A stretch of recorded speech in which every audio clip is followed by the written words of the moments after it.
Hey YouTube, all my friends on Facebook, all my new subscribers, thank you for tuning in today. This video, I wanted to talk about when and how I decided to become a teacher. So it all started back in high school.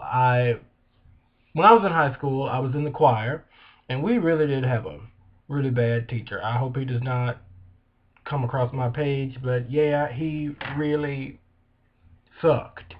Anyway, um, I most high schools, not all of them do. I found that out when I was training, but most high schools go to the state area tryouts and pre-area and all region and all stuff like that. You know, those are choir contests, a leveled choir contest. Once you start here at all region, and then if you make it there, you go to the pre-area, and you make it there, you go to area. If you make it there, you go to I think then you get to go to if you're chosen, you get to go to the TMEA convention here in Texas. That's what it's called, the Texas Music Educators Association convention. It's a huge convention. Takes a week to get through it. And I mean a week from 7 or 8 in the morning till late at night. Every single day. Um anyway, I remember my junior year. I think it was 2006. 2006 no, 2005, 2006 school year. And that entire year, I was set in my mind. I was going to go to school and go to law school. I was going to be a lawyer because I was set, y'all. I was set on being a lawyer. I just knew that's what I was supposed to do. And every competition, I made a one. And I don't know if I explained this in another video or not, but this is how it's graded. This is how the singers are graded. A 1 is the best you can get. A 2 is pretty good. A 3 is okay. A 4 is good but not good enough. A 5 is you need to go home and fix it. If you can't fix it, don't come back. Okay, that's the John scale of the way every student is graded. In every competition that year, I got a 1 in everything I did. And we got to the very last competition, which was the one that chose whether or not you go to this huge convention, and you're in choir rehearsals, depending on whatever choir you're in choir rehearsals every day, all day, until the day that your specific choir is assigned to perform for the convention. So I was selected to be in the men's choir, and let me tell you how this happened. I went and I performed. I did my piece. I don't even remember what the music was for the area tryout. And I remember after I finished performing and I left, and I was just praying. I said, God, I really don't want to make this because I don't want to go to TMEA.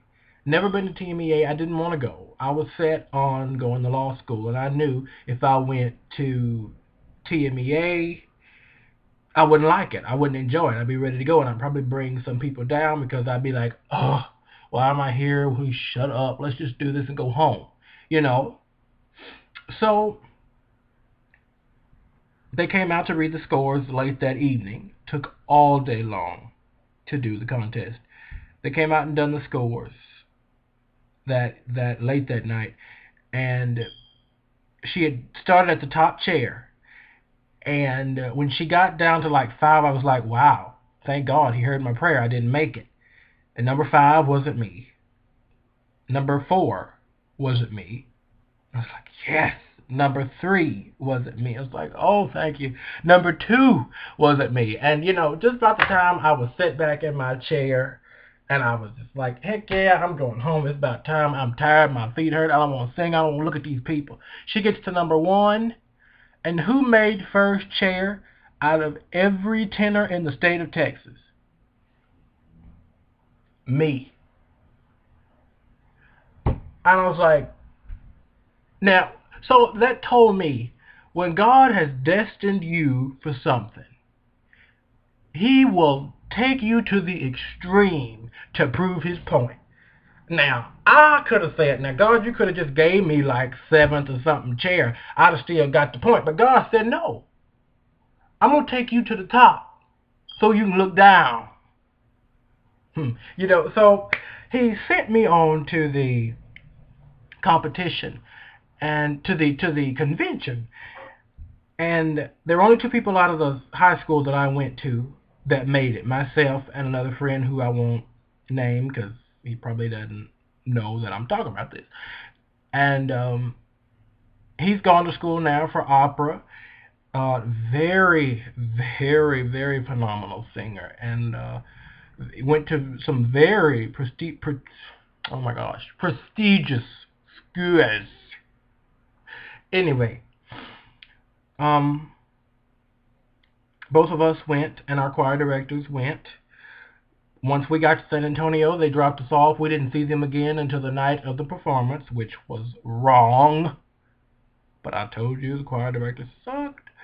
Anyway, the first rehearsal we had, I was in the first chair of the men's chorus.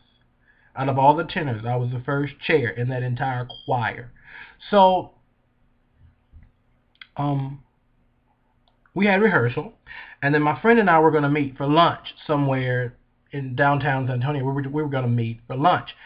And so I thought that I was okay, well, if we're just going to meet, because we didn't know what time each rehearsal was going to end, but we knew by 12 o'clock it had to be out, but we didn't know, when they were going to end. And we got out, the male chorus got out before the mixed chorus did, and so I went across this huge convention center. If any of you know of the Gonzales, I think it's the Gonzales Convention Center, downtown San Antonio. It's where the TMEA convention and TCDA and all the ACDA, a whole bunch of stuff is held there. And all the teachers know what I'm talking about. And I went across to the other side, and they were downstairs. And when you go in the building, on ground level, there's this huge winding staircase that goes down. Because when you walk into the building, you're on the top floor. Okay, the ground level is the top floor in this particular building, and you walk down the staircase to get to the other floors, which is just, I think that's pretty neat. You build it, Anyway, as I was going down, I got to the floor where they were rehearsing, and then I started to walk down the hall, and the doors to the big room they were in was open, and they were singing, and the closer I got to the door, the more beautiful the music became to me. And they sang and they sang and they sang, and I almost cried. I was like, wow, this is extremely beautiful. This it was just touching me. It was just pulling at my heart, and I was like, wow, I've got to be in that position. I have got to stand where that choir director is, and hear all of that, and just be there in that moment. I needed to be there. I needed to be in his shoes, and it was that moment that my life changed forever. And so I never told my friend that. I don't think I ever did tell him that. And so after lunch, we went back to our rehearsals, and we get back to the men's sectional, the male chorus rehearsal where I was, and it was like that entire rehearsal for me had taken on a brand new meaning, and it was that TMEA convention in 2006. Yes. No, 2005, 2006. That I knew that that's what I was supposed to do. I knew that I was supposed to go to school for music. I knew that I was supposed to be a teacher. I knew it then. Right then, it was like God was telling me, this is where you are supposed to be. You are supposed to be in front of the choir. Okay? You're not supposed to sit out there in the congregation. You are supposed to be in front of the choir. That's where I want you. That's where I've destined you, and that's where you will be. And it's like he's just like, this is what you're going to do, because your steps have already been ordered. All you have to do is walk, and everything you do will prosper. You know, so it amazes me to even think about it today, how much of an eye opener that convention was for me. And I can only imagine how many people those conventions have helped. You know, those conventions have opened many eyes, of students and are now teachers, and it's just a beautiful thing. And I'm a teacher today. I am. My next class is at 2:30. You know, I must tell you, I have never regretted the decision to go to school to teach music. Never regretted it. Every day gets sweeter and sweeter. I love it. I love it with everything in me. There's nothing I'd rather do. I can't see myself doing anything other than teaching. I can't see myself not sitting at the keys every day. I just can't do it. So it really was a miracle.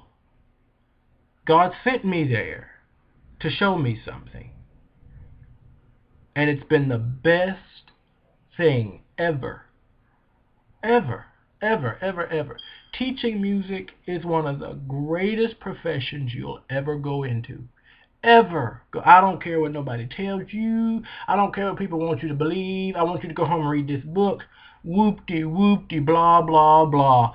Teaching music is one of the best professions you could ever go into. It's also one of the hardest professions you could ever go into. We won't get into why it's hard. We won't go there because I don't want to discourage some people. It's a tough, tough career. It's even a tough decision to make that you want to do it. But you'll never regret it. If music is really in your heart and you know it's what you're supposed to do, you won't whatever the decision is, whatever you decide to do in this life as a career, as long as it's here, but it's from here, if it's from God, it will come to pass. If it's not from God, ain't no telling what you could do. No telling what you could do. So my advice to high school students those of you who subscribe to me, those of you who may watch this, high school choir students, do your best. Strive to do your best in every class you have, because you never know what you just doing your best will get you. It may depend on you doing your best to know what God really has for you in this life. It depends on you to do the best you can to get to the point where God can talk to you. You may not want to go. God may have to pull you by your hair. Let me tell you, you don't ever pray to God that you don't do well in something. That is something that I really don't like. The fact that I did, every time I think about it, it bothers me. It bothers me, and Lord, please forgive me for praying to you, asking you not to bless me with such a tremendous blessing. Such a gift. I was praying that he would not give me such a life. I didn't know what I was asking him to keep. I didn't know what he was getting ready to give me. That I was praying to him and saying, hey, I don't want this. This is not for me. God can give you the best life earth has to give. But you just have to get out of the way. You have to say, okay, I know there's light at the end of this tunnel. I don't know exactly how long this tunnel is or how dark it's going to be, but I'm fixing to walk through it. And going to school and training for it has been one of the hardest things I've ever had to do. I have found myself struggling through classes that in high school, I'd have been like, man, forget this. I'm dropping out. But because I knew that there was something God wanted me to do, because I knew that my steps had already been ordered, because I knew that there was a heck of a beautiful light at the end of the tunnel, and y'all, I can see the light. I can see. Baby, you just got to go when God tells you to go. You might not see it right now.